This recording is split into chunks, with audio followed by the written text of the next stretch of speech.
यह कहानी एक छोटे से गांव के पास स्थित एक पुरानी और सुनसान हवेली की है, जिसे लोग गुमनाम हवेली कहते हैं।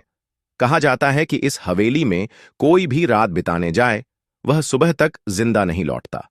इस रहस्य को सुलझाने के लिए चार जिज्ञासु दोस्त आरव, नेहा, कबीर और सिया उस हवेली में रात बिताने का साहस करते हैं, लेकिन उन्हें जो मिलता है वह उनकी कल्पना से परे था। चारों दोस्त गांव के बुजुर्गों से हवेली की कहानियों को सुनते हैं। हवेली के बारे में कहा जाता है कि वहां रात के समय अजीब अजीब आवाजें आती हैं और कभी-कभी खिड़कियों से किसी परछाई को झांकते देखा जाता है। नेहा: अगर इतना डरावना है तो कोई पुलिस क्यों नहीं बुलाता? बुजुर्ग: बेटी, जिसने भी कोशिश की वो कभी लौटकर नहीं आया।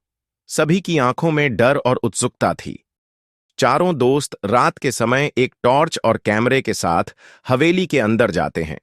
हवेली अंदर से विशाल, परंतु पूरी तरह धूल और जाले से भरी होती है। हर कोने से अजीब सी ठंडी हवा आती है। दीवारों पर लटके पुराने पेंटिंग्स की आंखें उन्हें घूरती हुई लगती हैं। कबीर: यहां तो सच में ठंडक अजीब सी है। आरव: यह सिर्फ हमारी सोच है, कुछ नहीं होगा। जैसे ही वे आगे बढ़ते हैं, फर्श पर किसी के पैरों के निशान दिखाई देते हैं, लेकिन हवेली में तो वे अकेले हैं। एक कमरे में पहुंचते ही नेहा को महसूस होता है कि कोई उसके पीछे खड़ा है। वह पलटकर देखती है, लेकिन वहां कोई नहीं। तभी एक पुरानी झूले वाली कुर्सी अपने आप हिलने लगती है। नेहा डरी हुई: आरव, यहां कुछ तो है, हमें बाहर चलना चाहिए। आरव: अभी नहीं, हमें सच पता करना है। झूले की आवाज अचानक तेज हो जाती है और एक खिड़की अपने आप खुल जाती है। कबीर को दीवार पर एक पुरानी पेंटिंग के पीछे एक गुप्त दरवाजा मिलता है। वे उसे खोलते हैं और एक सीढ़ी नीचे की ओर जाती है। नीचे एक तहखाने में कुछ पुराने दस्तावेज और इंसानी हड्डियां पड़ी होती हैं। तभी दस्तावेज में एक चिट्ठी मिलती है, जिसमें लिखा होता है, जो यहां सच्चाई जानने आएगा उसका अंत निश्चित है। तभी तहखाने का दरवाजा अपने आप बंद हो जाता है। चारों को एहसास होता है कि हवेली में कोई अदृश्य शक्ति है।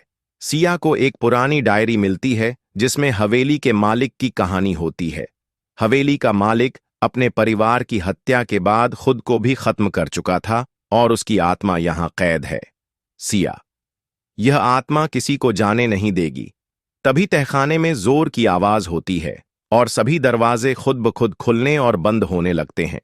चारों दोस्त मिलकर आत्मा को शांत करने के लिए हवेली में जलाए गए दीपक को बुझाते हैं, जो हवेली की शक्ति का केंद्र था।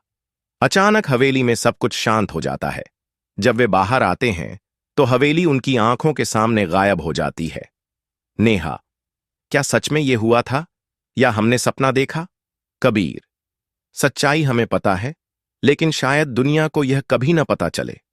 अंतिम संदेश: कभी कभी कुछ रहस्य अंधेरे में ही बेहतर रहते हैं।